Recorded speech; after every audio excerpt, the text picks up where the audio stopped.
मैं खेलेगा, the making of a champion called Sachin Tendulkar. 24th February 2010. An entire nation erupted with joy as Sachin Tendulkar became the first cricketer to score a double century in a one-day international.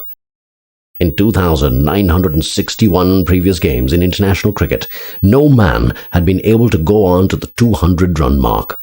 And it was only fitting that the man with the highest number of runs in Test and one-day cricket, and the highest number of centuries in both forms of the game, had achieved the feat. As newspapers filled column space with stories and vignettes chronicling the life of India's greatest cricketer, I thought about my favorite Sachin story. It's a story that Navjot Singh Sidhu, former Indian cricketer turned politician, loves to tell. While the world rises to salute a truly outstanding cricketer, this little tale probably explains, in some small measure, the making of a genius, a giant among men, the little legend. December 1989, Sialkot, Pakistan. It was the fourth test match of the India-Pakistan series, and as it happens, just the fourth test of Sachin's career. Making his debut at 16, the cherub-faced, fuzzy-haired Sachin had already won admirers, being widely seen as a precocious talent.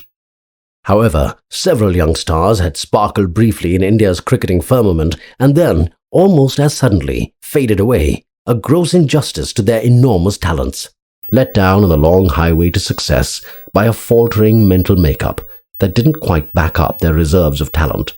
Would Sachin go the same way? Was he being blooded too early for his own good? The series was level 0-0 after 3 tests. Despite conceding a first innings lead of 65 in the 4th test, Pakistan hit back strongly through blistering spells from Waqar Younis and Wasim Akram, reducing India to 38 runs for 4 wickets in their second innings. India was suddenly staring at defeat, with which they would lose the series too. In walked Sachin to join Sidhu.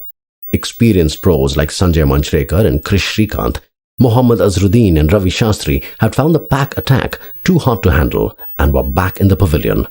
How would the new kid on the block cope? Waqar bowled a nasty bouncer that went smack on Sachin's nose. The poor boy was badly hit and his nose began to bleed profusely. It made for a sad sight on TV, and most women watching were convinced that there ought to be a law to prevent a 16-year-old from being subjected to such brutality. As the Indian team physiotherapist rushed to offer first aid, and the Pakistanis gathered to check out the bloody sight, Sidhu recalls walking down to a shaken and still bleeding Sachin. As a physio tried to stop the bleeding, Sidhu suggested to Sachin that he should retire hurt and come out later.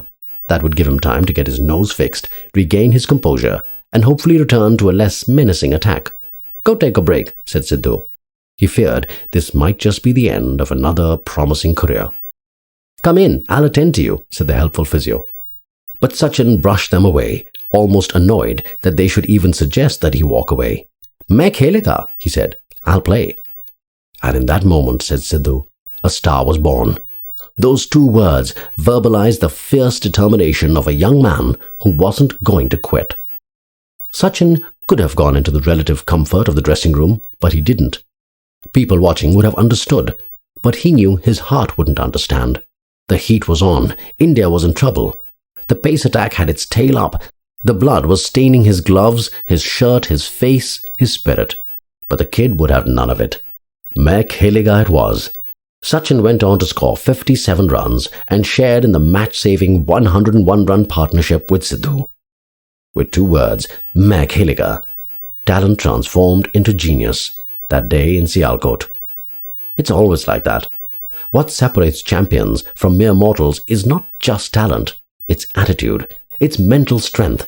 It's the willingness to fight when the chips are down. It's the main khelega spirit. The spirit that puts the team's need ahead of one's own interest. Main khelega says, it's not just about me, it's about my team. There are times in our lives when the pressure mounts and we feel like throwing in the towel and calling it quits. That's just the time when you need to put your hand up and be counted. Time to say, "Main khelega." As a leader, you may often feel that the world is conspiring to knock you down. You may be looking to win, but defeat stares you in the face. At times like these, all a leader looks for is a few good men in his team. For people who say, "Main khelega," And the spirit is contagious.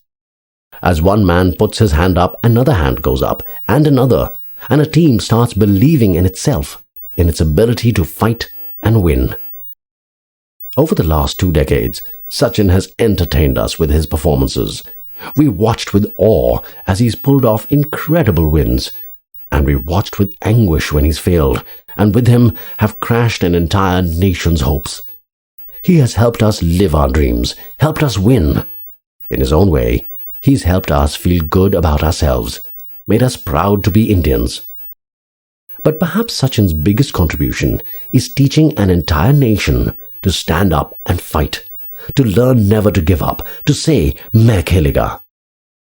Some years down, long after the little master blaster has hung up his boots, when we tell our grandchildren about the exploits of a batting legend, we should remember to tell them and teach them those 2 magic words that define the spirit of the champion and translated talent into performance. Thanks, Sachin, for the entertainment. Thanks for all those wins. And yes, thanks for showing us the virtues of the Main Khelega spirit. There will be times when the pressure mounts and you feel like throwing in the towel and calling it quits. That's just the time when you need to put up your hand and be counted. Time to say, "Main khelega." I'll play. What separates champions from mere mortals is not just talent, it's attitude, it's mental strength.